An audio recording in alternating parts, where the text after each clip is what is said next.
A tribute to one of their own. Young people in Ferguson came out to mark the anniversary of Michael Brown's death.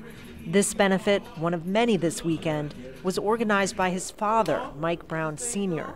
Backstage, there was time to reflect on the incident that ended the 18-year-old's life and forever changed this community. I believe Ferguson sparked a fire that burned through the whole country. I mean, every city, whenever a cop kills a black person that's unarmed unjustly, people are starting to come out and respond.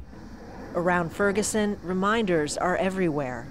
It was right here that Mike Brown was shot after being confronted by police for shoplifting. His body lay in the street for hours. Now it's a makeshift memorial.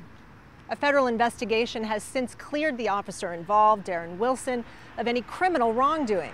But it also found a disturbing pattern of policing here in Ferguson, where minorities were targeted unfairly for minor violations in order to raise revenues for the city through fines. That mistreatment fueled the sometimes violent response to Brown's death. Protesters squared off against police, who were criticized for their heavy-handed response. Sympathy marches spread around the country, as did stories of other unarmed black men who'd been killed by police. The slogan, "Black Lives Matter," was born. Brown's mother became a spokesperson for a movement. My son's life and death has a bigger purpose on it, but it is giving me a voice for him to let people know that we are dealing with some social injustice. I'd like to introduce Mr. Anderson. Ferguson now has a new police chief and city manager, both black.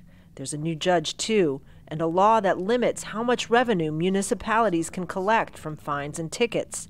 But the mayor remains in office, despite attempts to remove him. What I hope people recognize is that the city of Ferguson, from day one, has tried to engage, has tried to listen. City residents believe there's a lot more work to be done.